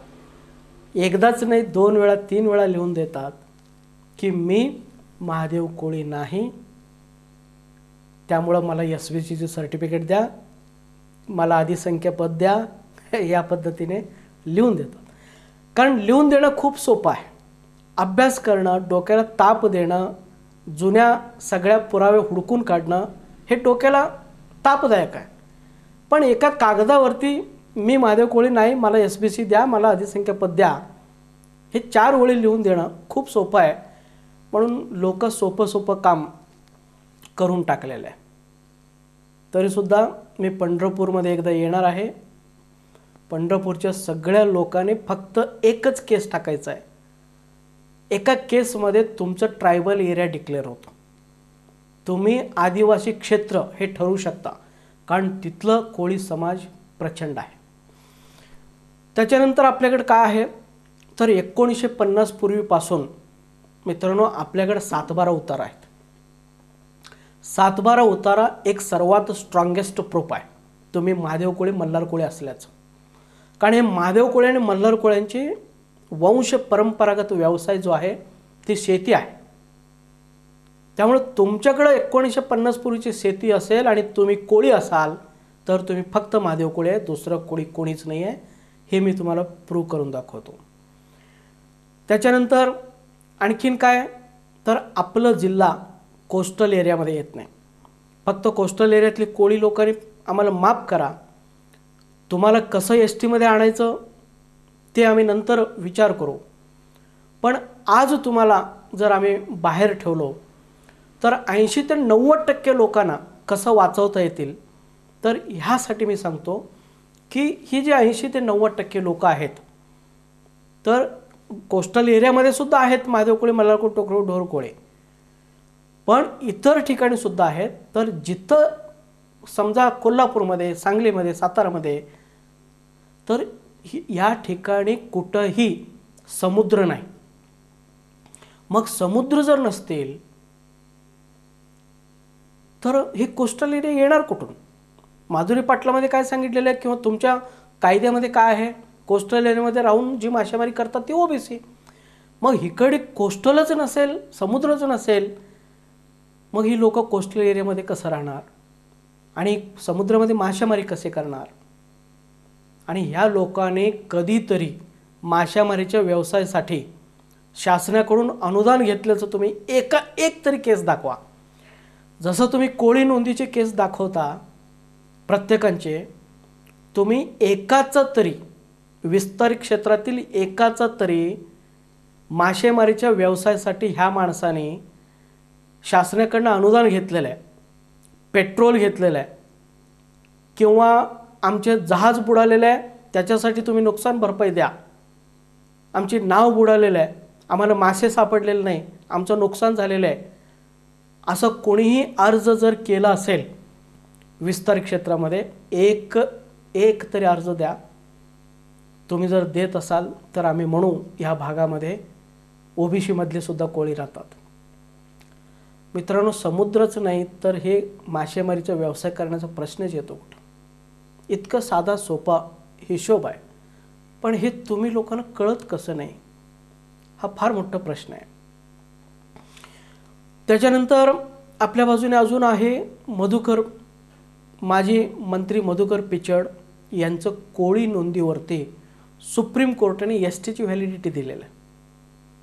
मग याचा अर्थ फक्त कोळी नोंदी असलं तरी एस टीची व्हॅलिडिटी मिळू शकतं हे सुप्रीम कोर्टाने सांगितलेलं आहे. मग आपण सुद्धा ती जजमेंट जोडलो, व्यवस्थितपणे मांडणी केलो, वेगवेगळे डॉक्युमेंट्स आपण जोडलो, तर निश्चितपणे आपल्याला सुद्धा सुप्रीम कोर्ट, हायकोर्टकडनं फक्त कोळी नोंदीवरनं एस टीची व्हॅलिडिटी मिळायला काहीच हरकत नाही आणि सहज मिळणार. त्याच्यानंतर सर्वात महत्त्वाचं असं की प्रत्येक जिल्ह्यामध्ये 10-15 का असेना की पडताळणी समिती स्वतः व्हॅलिडिटी सर्टिफिकेट दिलेलं आहे. जर तुम्ही त्या जिल्ह्यामध्ये एक जरी व्हॅलिडिटी सर्टिफिकेट देत असाल तर त्याचा अर्थच होतो की त्या जिल्ह्यामध्ये महादेव कोळी, मल्हार कोळी, टोकरे कोळी आहे. कारण जर त्या जिल्ह्यामध्ये नसेल तर तुम्ही दिलाच नसता. तुम्ही दिलेला आहे. आणि प्लस उच्च न्यायालय, हायकोर्टाने शेकडो निकाल दिलेले आहे विस्तारित क्षेत्रामध्ये. मग हायकोर्ट तुमच्याहीपेक्षा सुपेरियर आहे, पडताळणी समितीपेक्षा हायर आहे. आणि हायकोर्ट म्हणत असेल, तुम्ही स्वतः देत असाल तर त्या जिल्ह्यामध्ये महादेव कोळी, मल्हार कोळी आहे हे सिद्धच होतो. मग फक्त तुम्ही 1-2 माणसांना का देता? का त्या जिल्ह्यामध्ये फक्त 1-2 माणसंच आहेत? मग बाकीचे त्यांचे पै, पाहुणे, भाऊबंद हे कोणी नाही आहे का? हा थोडंसं लॉजिकल थिंकिंग आहे, थोडंसं डोक्याचा वापर करून विचार करण्यासारखा आहे. एखाद्या जिल्ह्यामध्ये 10 लोकांना तुम्ही जर सर्टिफिकेट देत असाल तर याचा अर्थ त्या जिल्ह्यामध्ये असणारे सगळे त्यांचे पै पाहुणे, भले त्यांच्याकडे डॉक्युमेंटमध्ये चुकीच्या नोंदी असले तरी ती लोक ह्यांचेच रक्तातले आहेत. त्यामुळं थोडंसं कुठंतरी आपण डोकंसुद्धा चालवावं लागणार आहे, डॉक्युमेंट बाजूला ठेवावं लागणार आहे, डोकं चालवावं लागणार आहे. आणि त्या लोकांना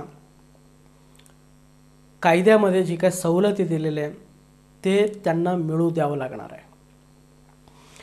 त्याच्यानंतर मित्रांनो, गोविंद घारेंनी जे काही लिहिलेलं आहे ते अतिशय चुकीचं आहे. त्यांनी 2 संदर्भ ग्रंथ लिहिलेले आहे. पडताळणी समिती ते संदर्भ ग्रंथ वापरत आहे. मी ह्या सगळ्या मुद्द्यांच्यावरती एकदम सविस्तारने बोलणार आहे. गोविंद घारेंच्यावरती 3 ते 4 व्हिडिओज आपण करणार आहोत. कारण गोविंद घारे हा जसं 1967चं OBCचं परिपत्रक आपल्यासाठी घातक ठरला, त्याच्याही पेक्षा जास्त विषारी जो ठरला तो गोविंद घारे ठरलेला आहे. म्हणून गोविंद घारेवरती खूप सविस्तारने बोलणं महत्त्वाचं आहे आणि म्हणून आपण ते बोलणार आहोत. तर गोविंद घारे जे काही लिहिलेलं आहे ते पूर्णपणे चुकीचं लिहिलेलं आहे. तो काय लिहिलं मी आता सांगत नाही, पण ते जे काही लिहिलं ते चुकीचं लिहिलेलं आहे. त्याच्यानंतर गोविंद घारेच्या पुस्तकाच्या आधारे, प्रकाशनाच्या आधारे महाराष्ट्र शासनाने 24/4/85ला एक परिपत्रक काढला आणि तो परिपत्रकसुद्धा पूर्णपणे चुकीचा आहे. कारण मुळात गोविंद घारेचं पुस्तकच चुकीचं आहे, तर 24/4/85सुद्धा चुकीचं आहे. आणि फक्त चुकीचं आहे असं नाही, गोविंद घारे आणि 24/4/85 ह्या GR मुळं 1976चं कायद्याचा अपमान झालेला आहे. फक्त कायद्याचा अपमान झाला असं नाही, तर ते कायदे करणारे सगळे खासदारांचा अपमान झालेला आहे, संसदेचा अपमान झालेला आहे, सगळ्या तज्ज्ञ समित्यांचा अपमान झालेला आहे, मानववंशशास्त्रज्ञांचा अपमान झालेला आहे, जिल्हा गॅजेटर्स आणि सेन्सस रिपोर्टचा अपमान झालेला आहे, राष्ट्रपतींनी त्या कायद्यावरती सही केलेल्या आहे त्या राष्ट्रपतींचा अपमान झालेला आहे. अनेक वेळा हायकोर्टाने म्हटलेलं आहे एरिया रिस्ट्रिक्शन कुठेही नाही आहे, पण ह्या लोकांनी त्या पुस्तकाच्या आधारे आणि 24/4/85च्या आधारे एरिया रिस्ट्रिक्शन पुन्हा लावलेलं आहे. म्हणून त्या हायकोर्टाचा अपमान आहे. इतक्या सगळ्या लोकांचा अपमान त्या 24/4/85च्या GR प्रमाणे झालेला आहे आणि त्या डॉक्टर गोविंद घारेच्या पुस्तकामुळे झालेलं आहे.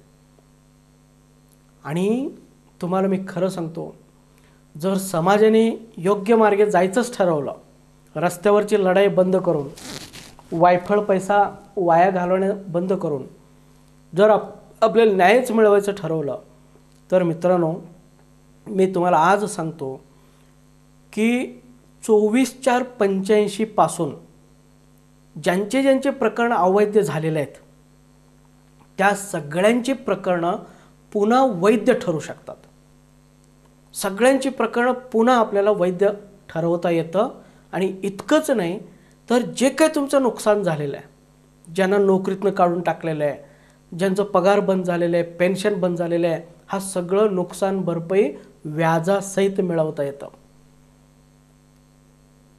फक्त मी जे सांगतो काही लोकांना पटत नाही. का पटत नाही तर त्यांचा पूर्ण कॉन्फिडन्स 0 लेवलला गेलेला आहे. पण मी माझ्या एकंदरीत अभ्यासातून मी तुम्हाला सांगतो, हे 24/4/85चं परिपत्रक खोटं आहे. डॉक्टर गोविंद गारेंचा संदर्भ ग्रंथ खोटा आहे. आणि ज्या संदर्भ ग्रंथ आणि ज्या परिपत्रकाच्या आधारे पडताळणी समितीने पडताळणी केलेलं आहे आणि अवैध म्हणून रिझल्ट दिलेला आहे, आणि तो रिझल्टसुद्धा चुकीचा आहे. कारण संदर्भ ग्रंथ चुकीचा आहे, GR चुकीचा आहे, आणि त्याच्या आधारे तुम्ही निर्णय घेतलेला आहे, मग निर्णयसुद्धा चुकीचा होणार आहे. हे कुणाला समजत नाही, सगळ्यांना सहज समजण्यासारखे आहे.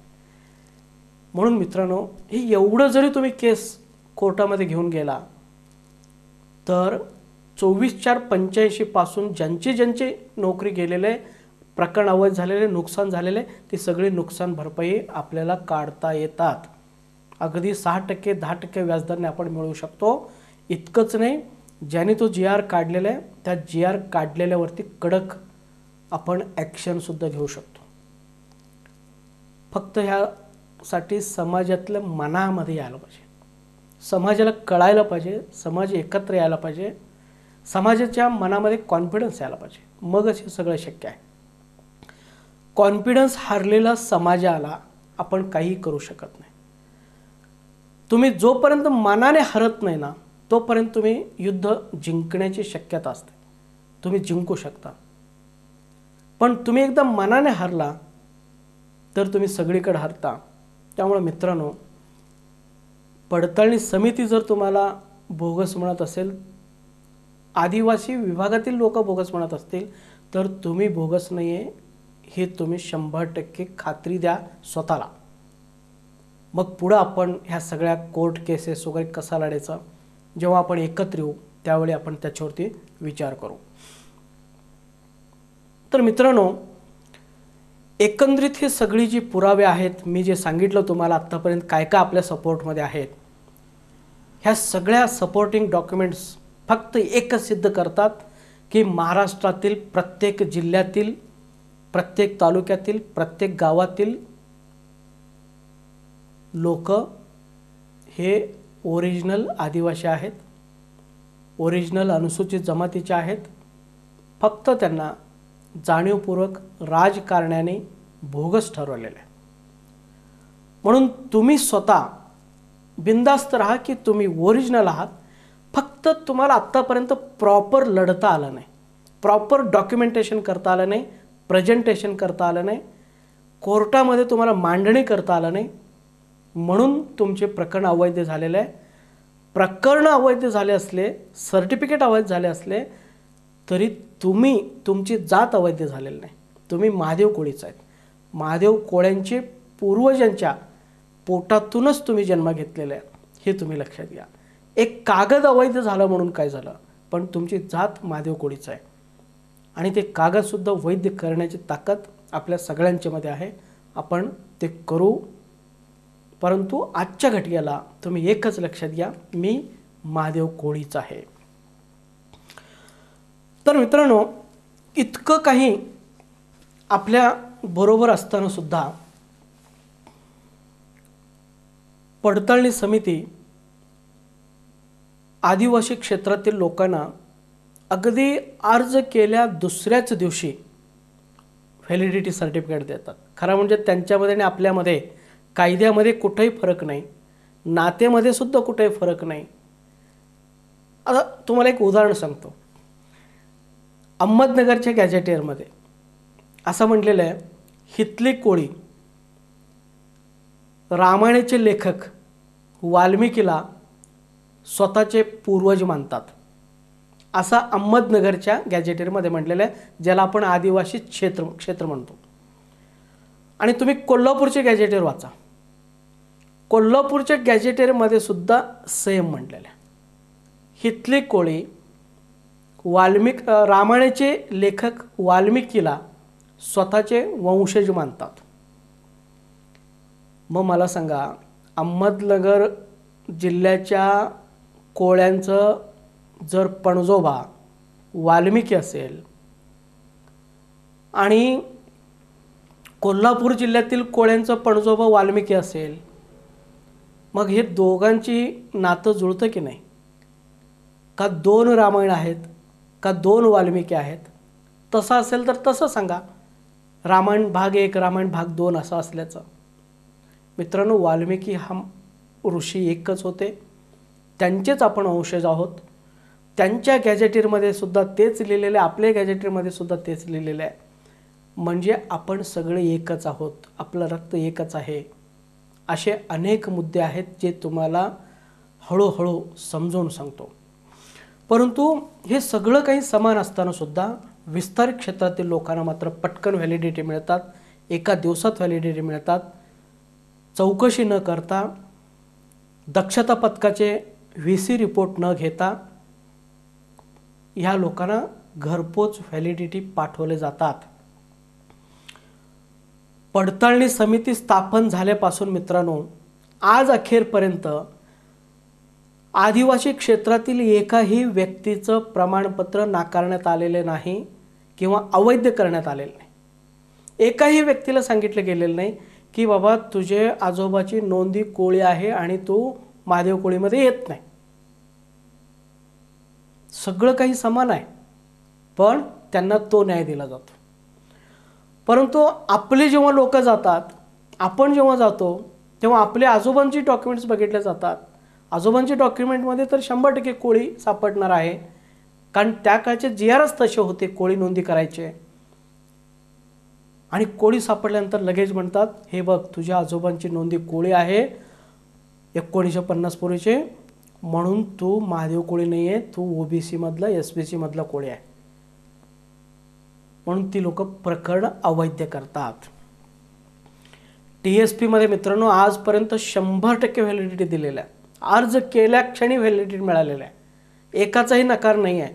एकही व्यक्ती TSP मधलं कोर्टामध्ये गेलेलं नाही. पण OTSP मध्ये मात्र फक्त टोटल पॉप्युलेशनच्या, मी जे मगाशी तुम्हाला म्हटलं 52,000 सोलापूरमध्ये महादेव कोळी दाखवलेले आहेत, त्यानंतर मल्हार कोळी दाखवलेले आहे, त्याच्यातलं 52 लोकांना सुद्धा व्हॅलिडिटी नाही. म्हणजे फक्त 1% ते 1.5% व्हॅलिडिटी या जिल्ह्यामध्ये दिले गेलेले आहेत. इतकं प्रचंड अन्याय या सगळ्या सिस्टीममधून, फक्त पडताळणी समिती असं नाही, याच्या मागं खूप मोठे हात आहेत, ते आपण नंतर बघू. तर ह्या सगळ्यांच्याकडनं आपल्यावरती अन्याय होतो, हे अतिशय कटू सत्य आहे. असहनीय अशा पद्धतीचे ह्या सगळ्या घटना आहेत. आणि तुम्ही बघा, TSP मधली लोक आत्तापर्यंत कधीही मोर्चा काढलेला नाही. कुणाविरुद्ध? पडताळणी समित्यांच्या विरुद्ध कधीही त्यांनी मोर्चा काढलेला नाही, त्यांना मोर्चा काढावा लागलेला नाही. आपण जसं वारंवार उपोषणला बसतो, मोर्चा काढतो, रास्ता रोको करतो, पण ह्या लोकांना पडताळणी समितीच्या विरोधामध्ये कधीही कोर्टामध्ये जावं लागलं नाही किंवा शासनाच्या विरोधामध्ये आम्हाला प्रोटेक्शन द्या, कायदा बदला, परिपत्रक रद्द करा, GR रद्द करा, आमच्या समाजाबद्दल नव्याने संशोधन करा, असं म्हणत ही लोक कधी मोर्चा काढलेला नाही. त्यांना काढावीच लागलेलं नाही, कारण त्यांना सगळं काही घरपोच मिळतं. परंतु आपल्याला मात्र वारंवार मोर्चा काढावे लागतात, वारंवार आपल्याला GR रद्द करा, प्रोटेक्शन द्या, माझी नोकरी काढू नका, असं मागणी करावं लागतात, निवेदन द्यावे लागतात, रिक्वेस्ट करावे लागतात, अधिकाऱ्यांना भेटावं लागतात, आमदार खासदारांना भेटावं लागतात, कोर्टामध्ये वारंवार जावं लागतो. आपल्या समाजाचा संपूर्ण पैसा जो आहे तो पैसा पूर्ण कोर्टामध्ये जातो, वकील मंडळांच्याकडे जातो. म्हणून एक चांगलं वकील, फक्त एक जरी वकील आपल्या समाजाचा एक चांगला असेल, ज्याचं लॉजिक स्ट्रॉंग आहे, जो आपण सांगेल ते ऐकतो, असं एक जरी चांगला वकील भेटला ना, हा सगळं प्रश्न आपण एका झटक्यात मिटवू शकतो. कारण प्रत्येक जिल्ह्यातले डॉक्युमेंट्स जोडून एक छानपैकी लॉजिकल मांडणी जर केलं तर हा प्रश्न सहजपणे मिटू शकतो आणि आपण ऑर्डर घेऊ शकतो. ह्या लोकांची कोळी नोंदी असले तरी ही लोक एकतर महादेव कोळी आहेत, नाहीतर मल्हार कोळी, ठोकरे कोळी, ढोर कोळी मधलीच आहेत. त्यामुळं कोळी नोंदीवरती व्हॅलिडिटी मिळावे अशा पद्धतीने आपण अगदी सुप्रीम कोर्टामध्ये लढून हे मिळवू शकतो. फक्त आपल्या समाजातील ॲडव्होकेट पाहिजे, आपल्या समाजातील वकील मंडळी पाहिजे आणि त्यांचं स्वतःचं लॉजिक स्ट्रॉंग पाहिजे आणि आपण जे सांगतो ते त्यांना समजलं पाहिजे, त्यांनी ऐकून घेतलं पाहिजे. मग ह्या सगळ्या समाजाचे प्रश्न झटक्यानं आपण मिटवू शकतो, एका केसमध्ये आपण मिटवू शकतो. तर मित्रांनो, तर आपल्यालाच इतका त्रास का होतो, आपल्यालाच मोर्चा का काढावे लागतात, आपल्यालाच आंदोलन का करावं लागतात, ह्याचं सगळ्यात महत्त्वाचं कारण हे आहे. ते म्हणजे 1950 ते 1956 पर्यंत सगळे महाराष्ट्रामध्ये कास्ट सर्टिफिकेट मिळत होते. त्यावेळी पडताळणी समित्या नव्हत्या. परंतु 1956 ते 1976ला विस्तार क्षेत्रामध्ये कास्ट सर्टिफिकेट मिळायचे बंद झाले. त्यामुळे व्हॅलिडिटीचा संबंध आलेला नाही, कास्ट सर्टिफिकेटचा संबंध आलेला नाही. त्यानंतर 76 पासून पुन्हा मिळायला लागले, कारण शासनाचं लक्षात आलं की बाबा हे आपण जे काही एरिया रिस्ट्रिक्शन लावलं ते चुकीचं झालेलं आहे. त्यांची चूक लक्षात आल्यानंतर त्यांनी पुन्हा एरिया रिस्ट्रिक्शन उठवलं आणि सगळ्यांना ते द्यायला लागले. मग ह्या दरम्यान काय झालं, 1956 ते 1976 मध्ये फक्त आदिवासी भागातील लोक आमदार खासदार म्हणून ते निवडून येत होते आणि आदिवासी भागातलेच लोक आदिवासी निधीचा वापर करत होते. पण 1976ला हे सगळं क्षेत्रबंधन उठल्यामुळं आपले त्या लिस्टमध्ये नावं ॲड झाल्यामुळं, पॉप्युलेशन ॲड झाल्यामुळं ह्या लोकांच्या लक्षात आलं, ही लोक घाबरले की ह्या लोक जर आले तर हे सगळे आमदार खासदारांचे जे मतदारसंघ आहेत हे सगळे मतदारसंघ त्यांच्याही भागामध्ये जातील, त्यांना वाटून द्यावा लागेल पॉप्युलेशनप्रमाणे.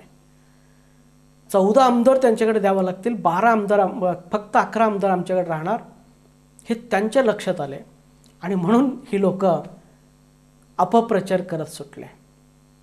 कारण एखादा कुत्रा असेल आणि त्याला खूळ लागलं म्हटल्यानंतर सगळे मारा मारा म्हणतात आणि एखादं चांगलं कुत्रं असेल आणि तुम्ही त्याला मारायला लागला, शेजारी तुम्हाला शिव्या देतील, एक चांगल्या कुत्र्याला का मारतोस म्हणून, बिचाऱ्या कुत्र्याला.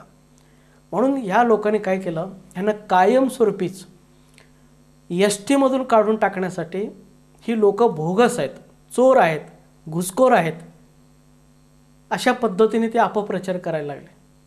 आणि सगळीकडे त्यांनी इलेक्ट्रॉनिक मीडियामध्ये, प्रिंट मीडियामध्ये, आमदार खासदारांच्यामध्ये, सर्वसामान्य लोकांच्यामध्ये, सगळ्यांच्या मंत्र्यांच्यामध्ये, मुख्यमंत्र्यांच्यापर्यंत हे खोटं आहेत, खोटं आहेत, खोटं आहेत म्हणून त्यांनी इतकं प्रचार केला ना, नंतर आपल्यातले लोकांना वाटायला लागलं की आम्ही खोटंच आहे.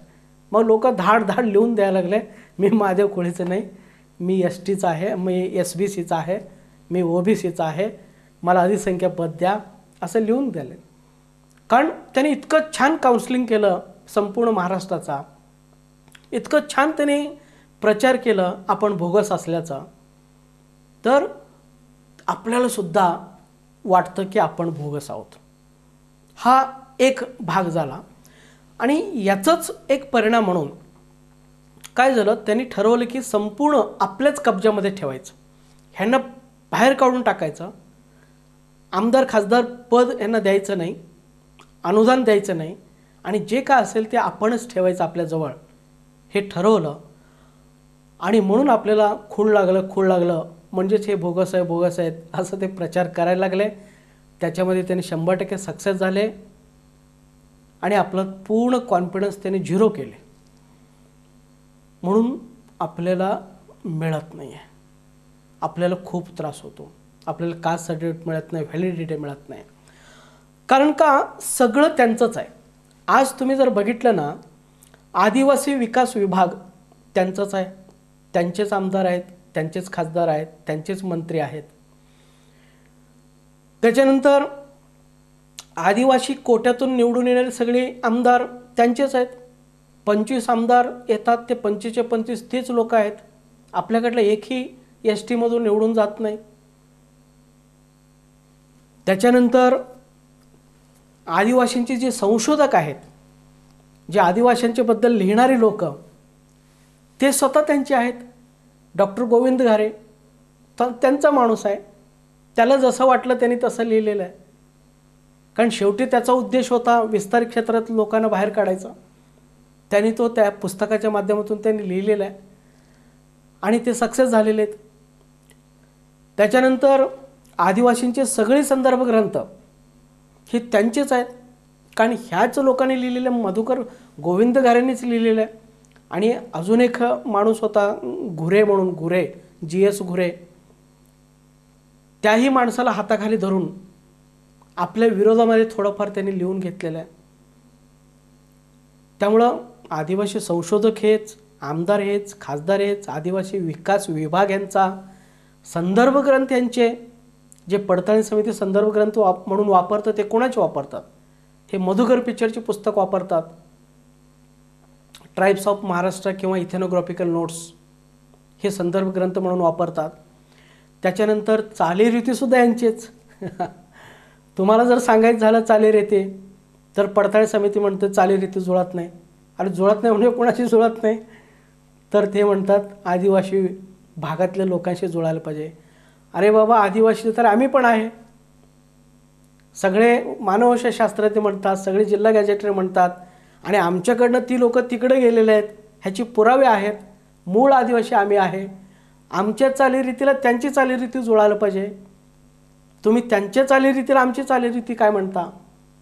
आणि फरक असून तरी काय फरक आहे?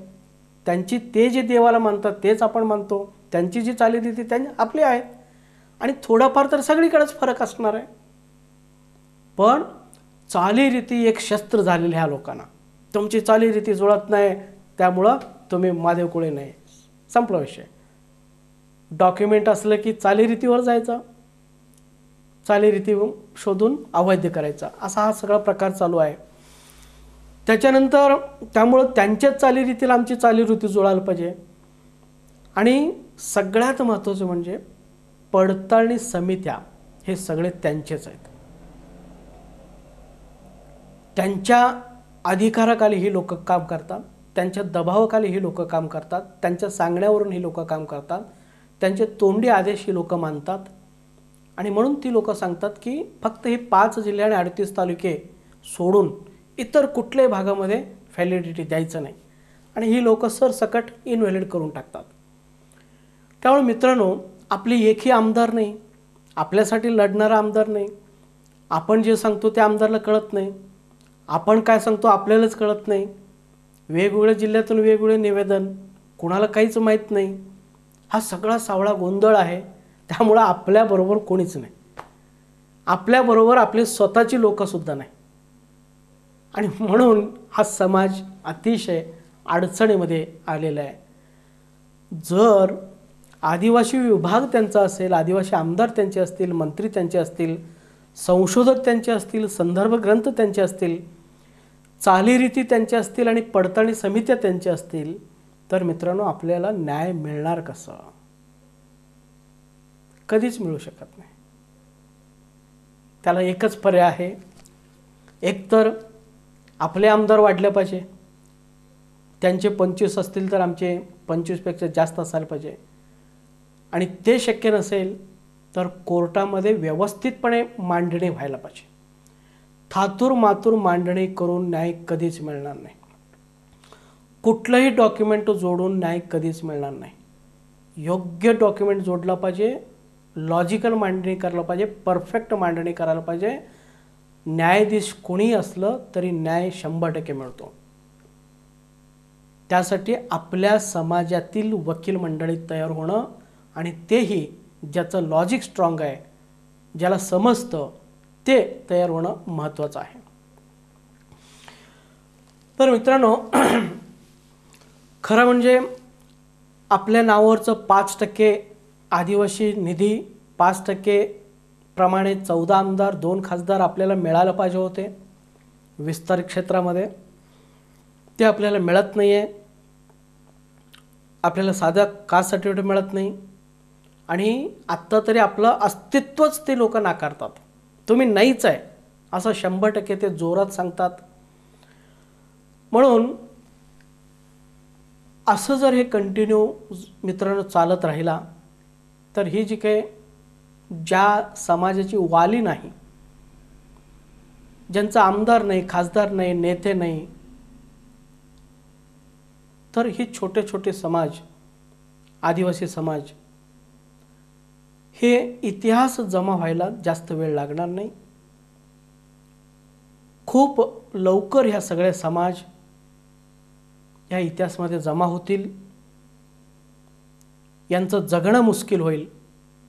पुन्हा ह्या लोकांना पूर्वी जसं आपले पूर्वज आदिवासी म्हणून जगत होते, दारिद्र्यामध्ये, दुःखामध्ये, गरिबीमध्ये जगत होते, त्याच पद्धतीने पुन्हा हा येणाऱ्या पिढीच्या समोर हा काळ उभा राहिलेला आहे.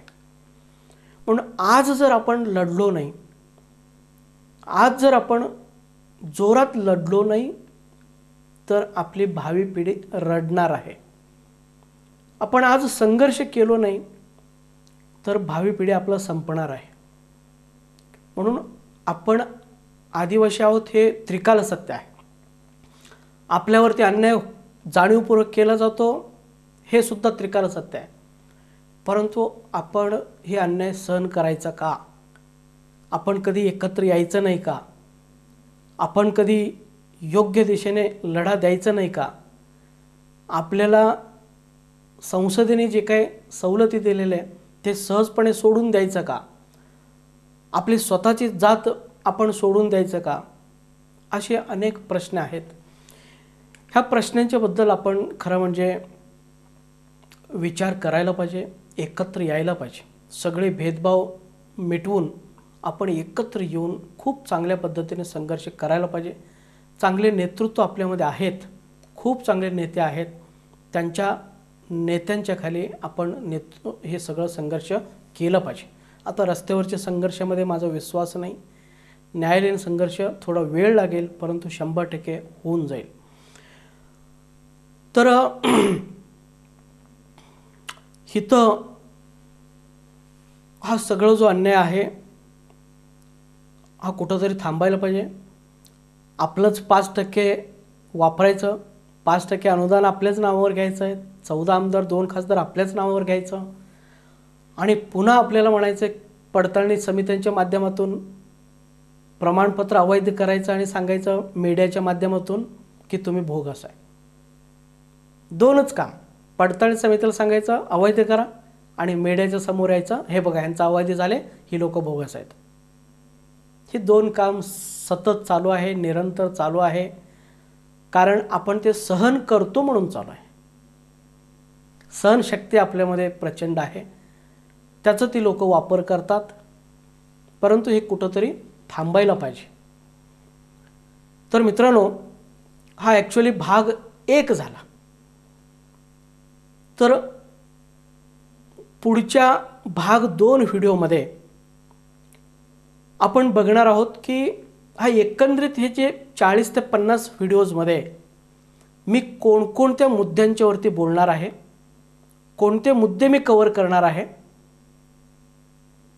त्याच्यातली पॉझिटिव्ह बाजू, नेगेटिव्ह बाजू, अशा पद्धतीने प्रत्येक मुद्द्यांच्यावरती 1-2 व्हिडिओज आपण करणार आहोत. तर प्रकरण 1 मध्ये आपण फक्त प्रस्तावना बघितलं. ही जी मी मुद्दे सांगितलं त्याची पुन्हा स्वतंत्र डिटेलमध्ये जाणार आहे. हे सगळं प्रस्तावना झालं. तर भाग 2 सुद्धा प्रस्तावनाच आहे. त्या प्रस्तावनेमध्ये आपण सिलेबस बघणार आहोत, कोणकोणते पॉईंट आपण कव्हर करणार आहे एकंदरीत. म्हणून अवश्य प्रत्येक व्हिडिओज बघा, सबस्क्राईब करा, शेअर करा. आजच्या आज ह्या पहिल्या व्हिडिओलाच हजारोंच्या संख्येने सबस्क्राईब झालं पाहिजे. मगच मलासुद्धा एक ताकद मिळेल. समाज जागृत आहे, समाजाला आपण नॉलेज दिलं पाहिजे, त्यांना ह्या अडचणीतून बाहेर काढला पाहिजे असं मला पण वाटेल. मी पण जास्तीत जास्त व्हिडिओज बनवेन, डॉक्युमेंट शेअर करेन आणि तुमच्या कुठल्याही प्रॉब्लेम कसं सॉल्व्ह करायचं याचं उत्तर मी तुम्हाला देईन. तुम्ही जर फक्त ऐकला आणि सोडून दिला असं जर झालं तर मित्रांनो, फक्त मी 4 ते 5 व्हिडिओ बनवेन आणि मी पण थांबून राहीन, कारण माझं काही नुकसान होणार नाही. तर इथं आपण थांबू. भाग 2 मध्ये आपण सिलेबसबद्दल बघू. काय काय मी टोटल या 50 व्हिडिओमध्ये बोलणार आहे त्याच्यावरती आपण चर्चा करू. धन्यवाद. थँक्स.